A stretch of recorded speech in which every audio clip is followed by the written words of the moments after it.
Hoje é segunda-feira, dia de entender as previsões do Boletim Focus, relatório do Banco Central, que traz a expectativa de mais de 100 instituições financeiras sobre a economia brasileira. E quem traduz essas projeções, esses números para a gente, é o nosso comentarista de política e economia, Ricardo Caldas.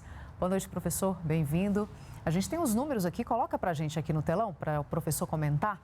E eu observei que da semana passada para cá não teve muita alteração, né? Qual é a novidade dessa semana? Professor, bem-vindo, boa noite. Boa noite, Catiúcia, boa noite a todos que estão nos assistindo.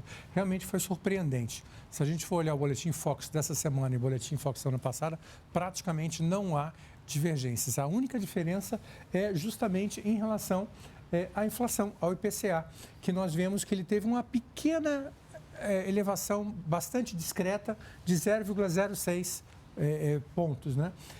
A explicação para isso, na minha forma de ver, é em relação ao IGP. O resultado do IGP de setembro, ele foi surpreendente, porque ele apresentou um declínio, ou seja, ele foi negativo em 0,64%. Então, ele reduziu um pouco as expectativas dos agentes econômicos que estavam apostando numa inflação cada vez mais elevada. E nessa semana, ao menos, quer dizer, isso pode mudar, evidentemente, no próximo boletim, na próxima semana, no próximo mês, mas nesse boletim o que a gente vê é uma cristalização das expectativas. Veja em relação, por exemplo, ao PIB, exatamente a mesma expectativa, em torno de 5%, um pouquinho acima. Da taxa Selic, não há muita diferença das expectativas da semana passada para essa. Mesmo em relação ao dólar, por exemplo, uma estabilização.